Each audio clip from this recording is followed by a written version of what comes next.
What's up, guys? Welcome back to Live Like Low. I'm Lo, and today we're going to be talking about something super duper awesome, okay? So, before we get started, please, if you find this content completely irresistible and you just can't stop going through the series of creating your sacred space in the astral, then hit the subscribe button and the bell so that you get notified the next time that I post a video and we can get in this community together. Because what? Because we are a fucking tribe, babe. Yes, yes. Okay, honey, let's go. All right, so today we're talking about, so excited.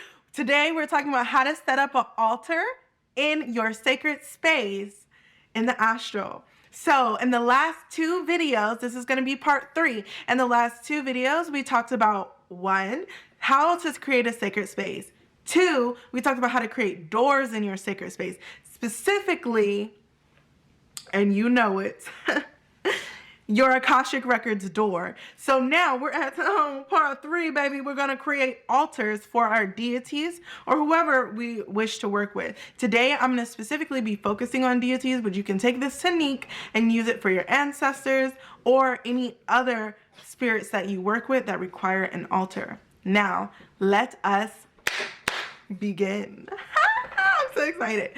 Okay. So let's lock it in right now. We're gonna get started. I'm going to bring you through each step, and then at the end, I'm going to basically run a summary so you can understand everything that we're doing. And then later, I'm going to post another video that will walk you through this. If you guys are having a hard time doing it on your own, just leave a comment down below if that's something you guys want to see, like a really good walkthrough with the meditation and everything, so you can do it with me. It's gonna be totally awesome. I'm super excited about that. So, guys, let's get started. All right, honey. So number 1, let's get started with that flavor, okay? So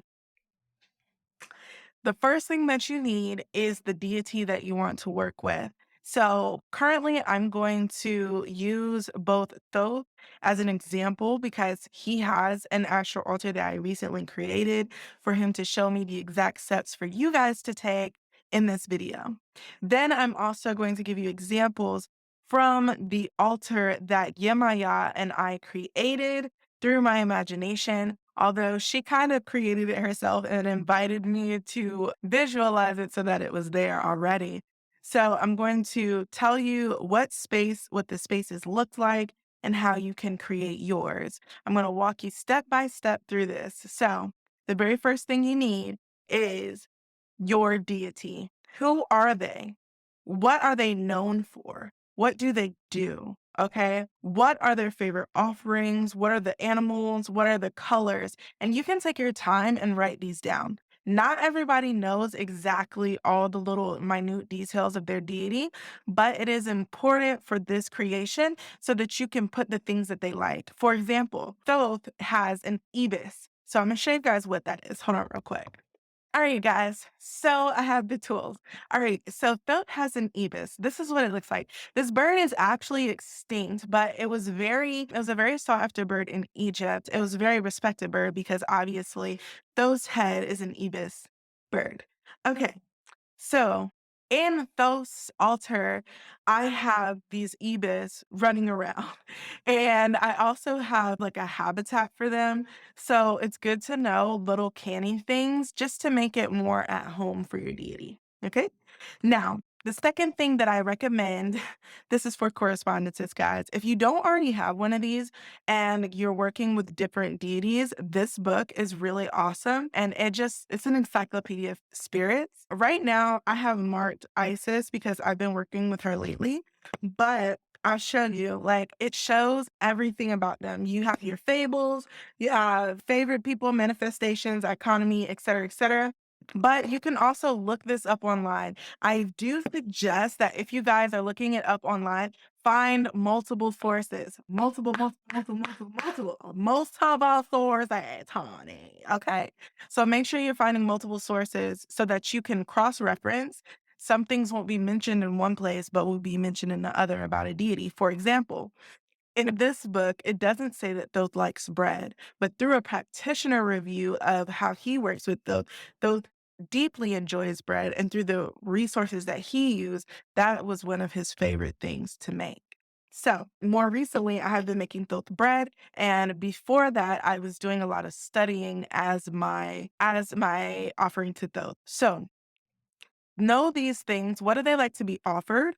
And put things that you can spend time there in the astral doing, or things that will be readily made. For example, if your deity is, say, for example, Oshun, and she likes honey, and her totem insect is a bee, then you would maybe put a lot of trees in the area that maybe are habitated by bees, and these bees have a lot of honey. Not only that, but you would want to create bees that would transport this honey to Oshun in a particular way. So that means that not only are the bees themselves being a part of this, but they are also giving the offering to Oshun through your personal creation. Okay. There are other ways that you can do this, but this is just an example, right? For example, with Thoth, when I created his altar, Thoth was originated in a place called Hippothys. I think that's how you say it. Sorry, y'all. Heliopolis.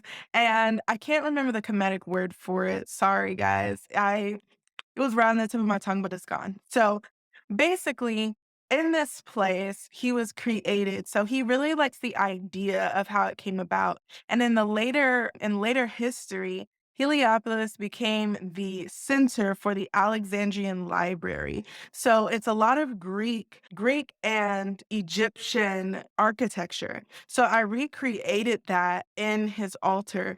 I also created a library of study, and I imagine different scholars throughout time being there and taking classes with each other, constant lectures going on, constant experiments, agriculture, all these different types of things that Thoth created, and making them into a giant school where anybody can just come and sit in and learn information, right? So this is the way that I have created Thoth's altar. And also, when I go to sit in these classes, I can actually learn from these teachers. Recently, I was sitting in, when I first made it, I got caught up and Aristotle was giving a lecture, and I sat in and listened. So it's really cool. You can create these things, you can pull in certain energies, and then you can let them run on their own. What's really cool about this is you're also creating a space where certain, what do you want to call them? Where certain ascended masters can also exist underneath this deity. Certain ascended masters underneath the deity may also exude that deity's features and attributes, which is awesome because now you have an intellectual and also a spiritual, a masculine and a feminine way to connect into that energy. You have the spiritual energy, but now you have the intellectual energy, or vice versa. So that's something that's really awesome. Okay. So make sure that you make a list of everything that the spirit has. I'm sorry, this video is probably going to be long as hell, y'all. I've been trying. Now, two, you want to make sure that you cross check. This is going to be the quickest note. Cross check everything that you have written down as to be true, both in your research and with your deity, because certain deities will accept certain offerings from certain people, whereas certain deities won't accept from others. So be sure to connect with your deity and be sure to use your own experiences. What do they like to receive from you? What do they like you to do? And then compare and contrast that with other things. So that way, the stuff that you do is already a main thing. Then you would, on top of that, add things that you maybe didn't know or you maybe can't do. For example, in my house, we're alcohol free, right? But because my partner doesn't drink alcohol, I don't bring a lot of alcohol here unless the ancestors ask for it. But Thoth does enjoy some alcohol. So for that reason, I have created a place where he can go and get it in the astral altar. I can also occasionally put alcohol in the altar, but because it can't be a consistent thing, I want to make sure that I'm at least trying for the offering, if that makes sense. Okay. So then 3, sorry. 3, we're going to do so first all right, guys. So number 3 is going to be image of your deity. Okay. Make sure that you know exactly what your deity looks like. Did you hear me? Did you hear me? You need to have an idea of what this deity looks like. If you already have seen them, maybe in the astral or through visions or experiences, then you don't have to worry about this. Use the images that you have already in your mind. If you have a visual that you have to look at physically. Like I have a statue of Thoth, so I know what Thoth looks like, but Thoth can also show up as this, and he can also show up as a baboon. So you have to just know how your deity can show up. Now, this is important because personally for me, I like to create a certain type of spigot on the door, which allows me to see and know that this door is for this deity. And also throughout the entire altar, I wish to use whatever symbology they have, whatever sigils, signs, whatever art, whatever that conveys them to put in. For example, I'll put an image here of the six-pointed star with the man. That is an image that is commonly shown to people who practice alchemy, which Thoth is the front runner of Djehuty. So you may also know him as Hermes Trismegistus. So I also put those around the altar. I put a lot of alchemical and Egyptian symbology throughout the altar. So you can do that as well, just to be super tedious, because that's what I do. I do tedious, just for fun though, like not anally, you know? Okay, so then okay, so then this is where the actual practice starts. Okay, now that you have all of your information, you have all of your pictures, because the reason why I asked you to have a picture of your deity is super, super important that should you ever lose the visual of your deity or you lose the presence of your deity in the process, maybe you get distracted. You can look at the picture and then you can bring yourself back into the energy.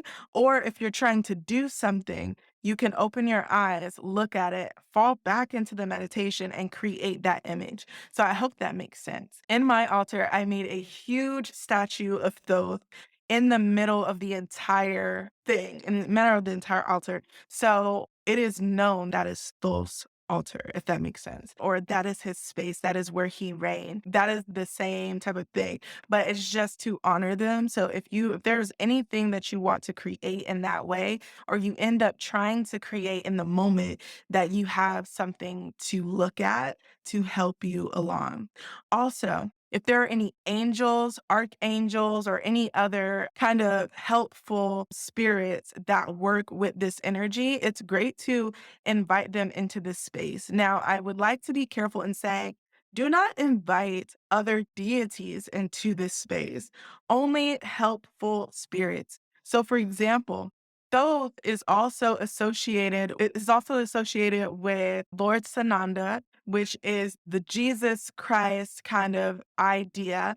Then we have Archangel Metatron, who is also associated with Thoth. And there's one other one, but I cannot remember right now at this time. I'm so sorry. So I invited these spirits into this space to help me curate it and to help me bring in the avenues in which it can be experienced. So I hope that makes sense. Okay. So now what we're going to do is we're going to visualize a door. Get an idea of what you want the door to look like. Will it be red, symbolizing your deity? For mine, my door for Thoth is blue. It's a Thoth is the color blue, period. If you can see back here, the book that I use for Thoth is a dark navy royal blue, right? So that blue is on the door. But then Thoth is very big on embellishments. So lots of gold, lots of intricacies, lots of detail and artisan detail. Thoth is very big on music. So music is something I put upon entering. There is a sound for everything, and there is like a sway of music that is in the ambience of the entire place. And that is just to honor him. Okay. So when you're doing yours, think about those things. And for me in ancient Egypt, or basically at ancient times, music, art, philosophy, all of those things were as an offering to the gods. They were not for celebration like we use them now or just to have fun. They were offering to the gods. So we want to resemble whatever time period they were from with some of those things, and whatever nuanced things, make sure to collaborate with the deity on what they would like to add to what you have envisioned for them. Okay. So now that we visualize the door in our sacred space, now we got into meditation, and now we are in our sacred space. You want to find a specific place for the door. And once you found your specific place, create the door. Now, at this time that you've now created this door, you're going to call upon the deity that you're working with. Now, this deity will come into your sacred space, not into behind this door, okay? You're going to walk through the door together, depending on how big your deity is, because different deities have different sizes. So your door will expand or shrink according to the deity size. And then you will walk through the door. Your door will stay the size of the deity. Please remember this, okay? You will walk through this door, and then it will be just like your altar space, how we created it at first, just like your sacred space, how we created it first, where it was all white. You will then start to imagine, say, for example, you have Aphrodite. Aphrodite is known to be the foam of the beach. So you may create a castle on a beach with luscious green and beautiful long vines hanging from the trees.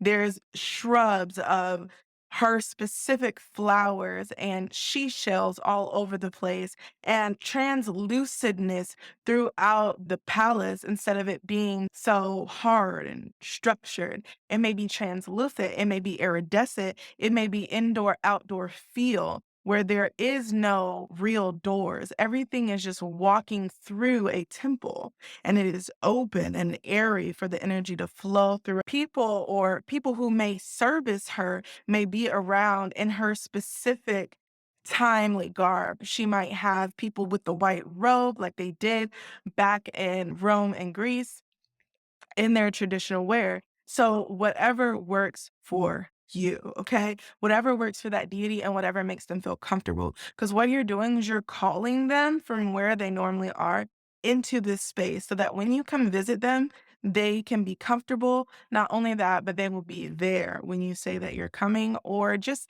they're there and they call you in, okay? So now that we have started to create this space, I want you to start talking to your deity. Ask them, what would you like to see? These are my ideas. And they already know because they can hear and see inside your mind what the ideas are, but you just have to offer them your ideas. These are the ideas I have. And either they will make suggestions or they will add things upon your idea. They may delete certain things that they don't necessarily like. And this is why I say converse with your deity to make sure you create a place for them. And the way that I think about this is think about if your best friend or your child was to build you a house, right? They wouldn't just go off and build a house they want to live in. They're going to build a house by asking you, "Hey, what are the type of things that you would like in a house? What are the type of embellishments would you like? What are the finishings look like? Do you like farmhouse modern? Do you like mid-century modern? Do you like traditional? Do you like gaudy? Do you like country? What is your style of home?" And by that, you and then create that within your space. Take everything that is re-given to you where you have the okay and create the space as such. The way that you do this is you're going to visualize, and specifically like to do the landscape first. So if you're going to be on a beach, for example, if we're continuing with our main example, you're going to be on a beach, you want to create the beachfront first. Create the wildlife first. Then you'll create a clear area that has nothing on it except this bottom layer. Then you're going to start to build on top of it the shrine for the altar. Now, for me personally, I've seen where people create an actual altar where it's just like a table with blah, blah, blah. But for me, this is so much more intricate and so much more personal. And it's so much more of an experience when you go to visit your deity and spend time with them because now you're in their energy, in their space, in a place that makes them feel warm and welcoming. So you've created this space. Now, what I want you to do is zoom out from this space and create the boundaries of this space and set 4 pillars on each corner of this space. If your deity is very big into sacred geometry, you can do it in any other sacred shape as you wish. Put 3 huge pillars that they'll look like a large candle, but it'll be a pillar with a ever burning fire on top. And this is the altar space. Now, in every altar, no matter what deity you have, you need to have some water. So if Aphrodite is your person, you're already going to have water there because she is symbolized through water. But say, for example, you're using someone like Ra. You might not put Ra's complete everything on the ocean. That may not be anything that he wants, but you could put like a fountain of water or a fountain of lava or you know what I'm saying? Create something, but be ingenuous, be genuine and be creative. Think of different ways that you can do this. Okay. All right. So now that we have meditated, we have made the door, now we have invited the deity, now we walked into the sacred space, and now we have created the sacred space with our deity's help and their input. Okay. Now that you've created the space, right? What the next part that you're going to do is very, very, very simple. You're going to walk through this space and introduce, like you're touring the property for your deity. If anything does not seem up to par, if anything needs to be grander, greater, if embellishments in certain areas need to be expanded upon, or if any intricacies need to be made. For example, I know that Thoth is very big on detail. So as we walked through his, he wanted, for example, on the columns, he didn't want just regular old columns. He wanted all the columns to be embroidered with hieroglyphics. And so he basically downloaded the words into my mind of what he wanted on the pillars in certain areas and what knowledge they conveyed and what doors they should unlock upon gazing. And even some I didn't quite understand fully yet. And he told me to put these in these areas. So then I did that. And sometimes you don't have to come into full understanding. That understanding may come later, but doing as the deity wishes to make them as comfortable as possible. Okay. Anything can be added to this space at any time. So if you, for example, have an astral altar for Thoth, right? So then you also have an astral altar for Isis. There, you can create a meeting place in which you can access both altars from the same space, which is going to be our next point. So take your time. This may take a day or two, okay, creating this altar. And the reason why I say this is because through creating the altar, you may get tired. It takes a lot of energy. And sometimes, if you're not used to holding that much energy, you may not be able to finish it in one day. That is okay. You can come back the next day, or you can take a break and come back into the meditation. Now that you have established it, though, fully in its entirety, you have been giving the clear from your deity to that it's finished and it's done. You can now create another altar. And what I do is, for example, I have one door that I created in my sacred space that's for the deity if I want to directly go to them. But I also have another door that says altar space. What that means is I can go into this space and I can access all of my altar realms at once. What that means is I will place the altar realms that I have created in a kind of clockwise motion around a specific thing with one walkway to the door. So there'll be a door, there'll be a walkway, there'll be a circle of basically giant gates instead of doors. And I can see into each realm from this place. And I can also do my working, my personal altar workings in this space where all of the altars are current and here in my presence, but I am not doing the work in a specific altar, if that makes sense. So, say for example, I'm doing a working on my clairs, on my abilities, on my psychic abilities, and my mediumistic abilities. And so I have an altar for Thoth, an altar for Isis, an altar for Nymphis, an altar for Anubis, and an altar for Ra. Right. And if I have those 5 altars and then I come into this space in the middle, then I can call all 5 energies into this space in the middle to do the working with me, pulling on the energy from each altar, but not being in one specific altar, invading that deity's space. I hope that really makes sense. So, in doing this middle part, I feel like it requires you to have at least 2 altars set up in the astral.